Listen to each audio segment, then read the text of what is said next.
Chandramali. Oke Gus, kita lanjutin. Ya. Tadi anger management itu penting dan seterusnya.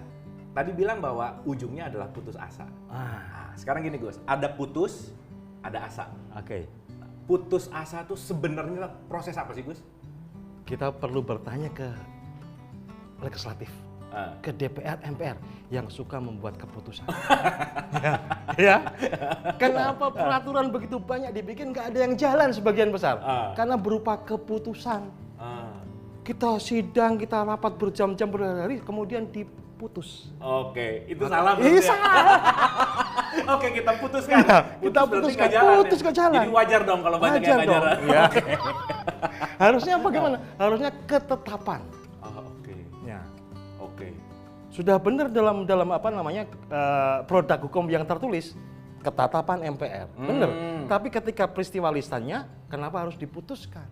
Oke. Ya, harusnya ketetapan. Oke. Nah, ketika bersifat tetap, maka niscaya tidak putus. Oke. Ya. Putus asa atau putus berharap dengan vis-a-vis dengan tetap berharap. Sesuatu yang putus itu sesuatu yang tidak nyambung. Intinya kan itu ya. Maka yang diperlukan adalah tidak hanya connecting, tapi harus connected. Oke. Ya, seperti aku nelpon Abu Marlo, connecting nih. Tapi kalau Abu Marlo nggak ngangkat, kita nggak pernah connected. Oke. Ya, maka upaya terus-menerus untuk mencapai sambungan itu harus sampai pada tahap sudah jelas-jelas tersambung. Kalau belum tersambung, maka niscaya bisa mudah putus. Oke. Ya. Oke. Nah, asa nih ya kita bicara. Putus asa berarti terputus dari suatu yang namanya asa. Gitu. Harapan. Ya. Harapan. Ya, gitu. ya. Nah, berarti putus harapan ini kan sebuah end product dari perjalanan. Ya, ya. Nah, kenapa orang kok bisa sampai putus harapan yang udah nggak no hope lah gitu Gus? Aha. Kenapa tuh Gus? Bisa jadi karena salah memilih bahu untuk bersandar. Ya kan? Ya. Salah ya. Salah saran. Putus asa akan dekat dengan kecewa, akan dekat dengan menyesal. Ya Ali bin Abi Thalib belum pernah ngomong. Ya. Dia memang melakukan banyak kesalahan, memang banyak dosa, tapi dia menyesali satu kesalahan terbesar dalam hidupnya, yaitu apa? Berharap kepada manusia. Oke. Ya, salah bahu itu. Kalau kita berharap hanya kepada Tuhan, kepada Allah, niscaya kita akan terus-menerus belajar sabar, syukur, tawakal, dan lain-lain lagi gitu ya.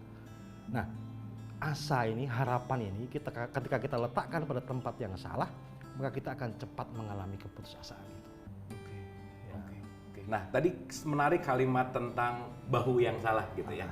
Jadi ingat ada satu statement bahwa ini kalimatnya sangat viral dan sangat kalau dengar tuh agak-agak serem lah gitu. Ya. Kafir Gus. Kafir. Nah, gini kalimatnya. Kafirlah orang yang berputus asa. Ya kan? Ya. Intinya adalah orang yang kafir tuh ternyata adalah orang yang berputus asa dari kasih sayang Allah. Ya.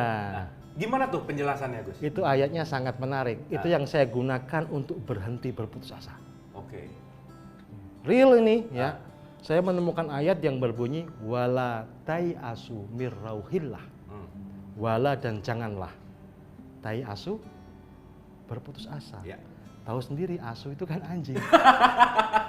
Ya, gampang aja gua nggak mau jadi tai anjing. Ya. Real itu gua pakai. Ya. Ya. Janganlah kamu jadi tai anjing begitu aja. Ya. Mirauhillah dari rahmatnya Allah. Ya. Ya. Inna la tai'asu mirauhillah illal qaumil kafirin. Yes. Tidaklah orang itu berputus asa kecuali orang-orang yang kafir. Yes. Nah, kafir ini sebenarnya maknanya sangat luas tapi seringkali disalahartikan. Kafir itu tertutup. Yes. Ya, tertutup dari apa? Dari kemungkinan menerima rahmatnya Allah. Ini wadah begini, kalau ditutup begini bagaimana mau masuk? Ya. Jadi sebenarnya ketika kamu menemukan sesuatu wadah yang tertutup, jangan kamu kafir-kafirkan, kamu harus buka pintunya. Nah, gitu. Supaya rahmat Allah masuk lagi ke situ. Nah, jadi memang kalau kita putus asa, kita sesungguhnya menutup celah bagi kemungkinan-kemungkinan lain. Kita belajar matematika, kita belajar soal kemungkinan, ada ribuan kemungkinan kan? Nah, jangan-jangan putus asa kita hanya dari satu sudut atau dua sudut, padahal masih ada sudut-sudut lain. Ada yang min haitsu la yahtasib, adalah pintu atau sumber dari yang tidak tersangka-sangka, terduga-duga. Dan itu celah yang harus selalu dibuka. Oke. Maka jangan pernah berhenti berharap. Oke. Nah, kan kalau kita ngobrol waktu di awal, Gus, Gus Chan bilang bahwa belum pernah main musik. Bisa. Bener ya? Ya. Belum pernah ada pengalaman di TV, tiba-tiba ke TV. Ya. Itu kan kalau pakai putus asa, sesuatu yang saya nggak mungkin lakukan, nggak bisa lakukan, kan nggak mungkin kejadian. Pengalaman Gus Chan dalam menghadapi ketidakmungkinan, ketidakpastian, kan itu nanti versinya putus asa tuh. Ya. Gimana tuh istiqomahnya tuh, Gus? Tadi saya sempat ngomong, Tuhan tidak menyukai orang-orang yang melampaui batas. Supaya kita tahu kita melampaui batas atau tidak atau belum, kita harus tahu dulu batasnya. Maka langsung aja ke batasnya, Kang Abu Marlo. Batasnya apa? Batasnya kita tidak berdaya dan tidak berupaya. La haula wala quwata. Ya. Tapi masih ada terusannya, illa billah. Kecuali atas izin Allah. Ya. Persoalannya, seringkali kita menggunakan dalil itu untuk kemudian malah berputus asa. Ya. Benar. Kita mah udah berusaha tapi Tuhan yang menentukan, gimana lagi? Aja deh, gitu ya. Padahal billah di sini celah, tidak berdaya dan tidak berupaya kecuali atas izin Allah. Lah kenapa nggak lu urus aja izinnya? Diurus aja izin-izinnya supaya kamu mendapatkan kemampuan dan. Tapi mending minta maaf kan daripada minta izin. Iya. Ngaku nih, ngaku. Oke, ini kalimat yang common ya Gus ya. La haula wala quwata illa billah. Iya. Si celah. Nah, berarti kalau orang udah ngomong gitu udah membebaskan diri dari putus asa dong sebenarnya. Iya. Oke. Satu pelajaran sangat penting dari mursyid saya ketika saya belajar tasawuf. Di ending kami belajar waktu itu pembukaan tentang ma'rifat. Ma'rifat adalah meletakkan penyesalan di depan. Oke. Bayangkan, kita seringkali menyesal di belakang. Iya. Di belakang hari kita menyesal. Oke. Kalau kita bisa meletakkan penyesalan di depan, kita baru saja memasuki pintu ma'rifat. Oke. Caranya bagaimana? Ya. Saya tidak tahu dan tidak diberitahu. Sampai kemudian saya melihat kebiasaan almarhum ayah saya bermain catur. Ini dia kuncinya. Para pecatur meletakkan penyesalan di depan. Dia sebelum melangkah sudah tahu dulu, ini bakalan dimakan ini. Oke. Ini bakalan begini, bakalan begitu. Dan tidak disesali lagi ketika itu terjadi. Karena dia sudah mencapai kesadaran bahwa apa yang diperbuat atau apa yang tidak diperbuat selalu disertai konsekuensi. Menarik banget meletakkan penyesalan di depan. Ya. Gitu ya? Ya. Nah, berarti kan kalau meletakkan penyesalan di depan kita tuh waspada, Gus. Ya. Nah, berbicara waspada jadi ingat kata-kata takwa nih, Gus. Di mana semua statement kan jadi orang takwa, jadi orang takwa. Nah, berarti ketakwaan itu juga ada kaitannya sama ketidakputusasaan gitu nggak sih, Gus? Iya. Gimana, Gus? Orang bertakwa tidak berputus asa. Dia selalu percaya ada kekuatan yang lebih di luar dirinya. Ada kekuatan lebih di dalam dirinya. Ada kekuatan yang menyelubungi hidup dan matinya, yaitu kekuatan Tuhan. Ya. Maka kita harus setia betul pada pengertian bahwa wilayah manusia itu wilayah proses. Allah yang menentukan hasilnya.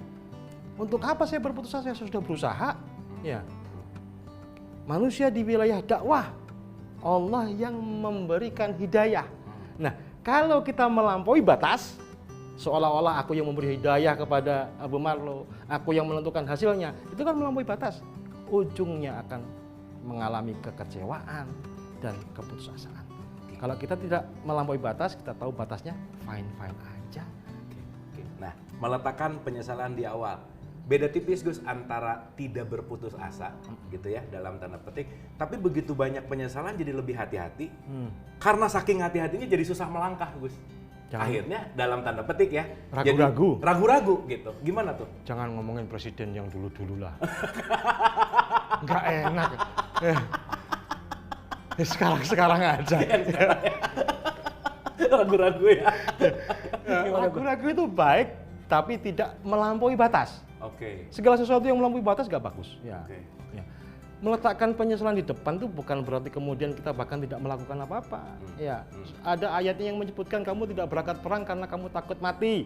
Iya kan? Oh, jangan begitu. Malaikat bisa mendatangi bahkan ketika kita terkepung oleh dinding yang paling tebal sekalipun. Ya. Maka kita hanya berproses. Tuhan yang menentukan hasilnya. Di situ yang membuat kita tidak putus asa. Karena ngapain kamu meributkan hasilnya? Nggak perlu ikut ribut. Ya. Cara untuk mengatasi putus asa adalah cara meletakkan penyesalan di depan adalah dengan syukur. Ya. Aku bisa datang ke sini, syukur, alhamdulillah. Jadi nggak jadi syuting, bukan urusanku. Ya. Aku sudah ditacap, alhamdulillah. Jadi apa nggak jadi syuting, bukan urusanku.